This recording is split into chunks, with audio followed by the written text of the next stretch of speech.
యేసుక్రీస్తు పరిశుద్ధమైన నామములో మీ అందరికీ శుభాలను తెలియజేస్తూ ఈ ఉదయకాల ధ్యానాంశం కొరకై దేవుని వాక్యాన్ని చదువుదాం. పరిశుద్ధ గ్రంథములో నుండి మార్కు సువార్త 10వ అధ్యాయము 45వ వచనం. మనుష్య కుమారుడు పరిచారము చేయించుకున్నటకు రాలేదు గాని పరిచారము చేయుటకును అనేకులకు ప్రతిగా విమోచన క్రయధనముగా తన ప్రాణమునిచ్చుటకును వచ్చిన నేను. ఈ ఉదయకాల ధ్యానాంశాలు వినుచున్న మీ అందరికీ గుడ్ ఫ్రైడే శుభాలను తెలియజేస్తూ దేవుని మహాకృపలో మరొక పర్యాయము మనందరము కూడా ఈ మంచి శుక్రవారమును జ్ఞాపకము చేసుకోవడానికి సర్వ మానవాళి కొరకు యేసు క్రీస్తు ప్రభుల వారు మరణించినటువంటి ఈ రోజు క్రైస్తవులకే కాక యావత్ ప్రపంచానికే గుడ్ ఫ్రైడే అని ఎందుకు మంచి శుక్రవారమైనది అని మనము ఆలోచించగలిగితే యేసు క్రీస్తు ప్రభుల వారు సర్వ మానవాళిని పాపము నుండి శాపము నుండి ఆయన విమోచించటానికి కల్వరి శిలువలో తన ప్రాణాన్ని అర్పించారు. సహజంగా ఎవరైనా చనిపోతే ఆ దినాన్ని ఎంతో దుఃఖముతోనూ వేదనతోనూ ఇంకా చెప్పాలంటే అశుభంగా కూడా తలస్తారు. ఒకరు చనిపోయిన రోజు అది ఎంతో బాధను దుఃఖాన్ని మిగిల్చుతాది. కానీ యేసు ప్రభుల వారు చనిపోయిన రోజుని ఎందుకు మంచి శుక్రవారం అన్నారు? ఆయన మరణము ఈ లోకానికి ఏ మంచి చేసింది అని ఆలోచిస్తే మనలందరినీ కూడా చచ్చిన స్థితిలో నుండి మనలను ఆయన జీవములోనికి ఆయన దాటించాడు. అపరాధముల చేత పాపముల చేత చచ్చిన మనలను ఆయన బ్రతికించారు. దేవునికి స్తోత్రం.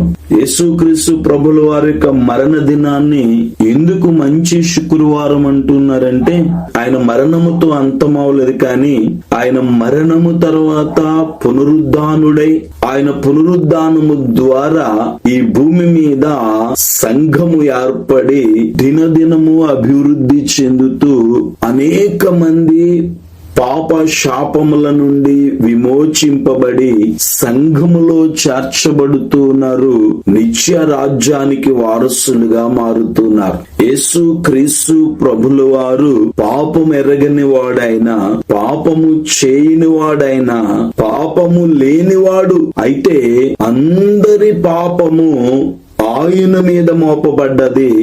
మనందరి కొరకు ఆయన శిలువ మరణాన్ని పొందారు. యేసుక్రీస్తు ప్రభుల వారు ఈ లోకానికి రావడానికి ప్రాముఖ్యమైన విషయము అనేకులకు ప్రతిగా ఆయన విమోచన క్రయధనముగా తన ప్రాణాన్ని అర్పించడానికే వచ్చారు. ఆయన ప్రాణాన్ని అర్పించి ఆయన సజీవుడై తిరిగి లేచినటువంటి దేవుడు. ఆయన మరణ పునరుద్ధానాలు ఈ రోజు మనందరికీ కూడా ఆశీర్వాదాన్ని తీసుకొచ్చాయి, నిత్య జీవాన్ని తీసుకొచ్చాయి.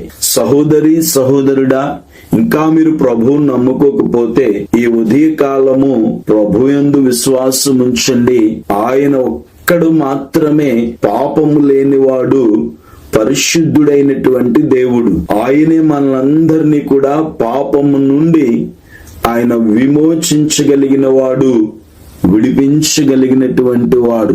మనందరినీ కూడా నిత్య నాశనములో నుండి ఆయన నిత్య జీవములోనికి దాటించారు. మరి యేసు క్రీస్తు ప్రభుల వారు కేవలము క్రైస్తవుల కొరకు లేక ఒక దేశం కొరకు లేక ఒక ప్రాంతము కొరకు ఆయన ప్రాణము పెట్టలేదు, కానీ సర్వ మానవాళి కొరకు ఆయన ప్రాణాన్ని అర్పించారు, తన రక్తాన్ని చిందించారు. యేసు క్రీస్తు ప్రభుల వారి యొక్క మరణము మానవాళికి ఎందుకు మంచి శుక్రవారంగా మార్చబడ్డది ఆ రోజు అని అంటే, ఎవరైనా తన వారి కొరకు, తన స్వజనుల కొరకు ప్రాణం పెడతారు. అది కూడా చాలా అరుదు. కానీ ఆయన అందరి పాపమును పరిహరించటానికి మానవాళి కొరకు ఆయన పాపము లేని పరిశుద్ధుడైనటువంటి దేవుడు సిలువలో మరణించారు. యేసుక్రీస్తు ప్రభుల వారు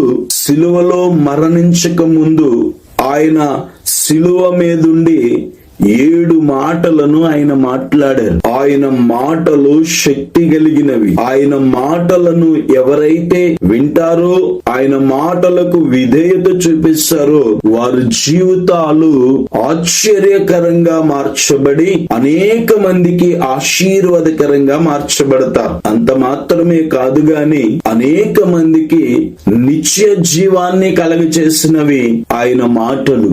ఎవరైనా చనిపోయే ముందు మాట్లాడే మాటలకు చాలా విలువనిస్తారు. యేసుక్రీస్తు ప్రభుల వారు కూడా ఆయన అద్భుతమైన మాటలను ఆయన సిలువలో పలికారు. ఆ 7 మాటలను మనము ధ్యానించగలిగితే ఖచ్చితంగా యేసు ప్రభుని మన సొంత రక్షకునిగా అంగీకరించగలుగుతాం. ఆయన మానవాళి కొరకు చేసిన గొప్ప బలియాగమును, ఆ త్యాగమును జ్ఞాపకము చేసుకోవడానికి ప్రభు మనకి చక్కని అవకాశాన్ని ఇచ్చారు. మీలో ఇంకెవరైనా యేసు ప్రభుని అంగీకరించిన వారు ఉంటే ఈ ఉదయ కాలమే యేసుక్రీస్తు ప్రభుల వారిని రక్షకునిగా అంగీకరించండి. మీ జీవితంలో ఉన్నటువంటి ప్రతి పాపము నుండి ఆయన మిమ్మలను విమోచించి ఆయన నిత్య మహిమలోనికి మనలను చేర్చగలిగినటువంటి శక్తి కలిగిన దేవుడు. యేసుక్రీస్తు ప్రభుల వారి మరణము మనందరికీ కూడా శాపము నుండి, పాపము నుండి విమోచింపబడి మనము ఆశీర్వాదానికి వారసులుగా మార్చబడ్డాం.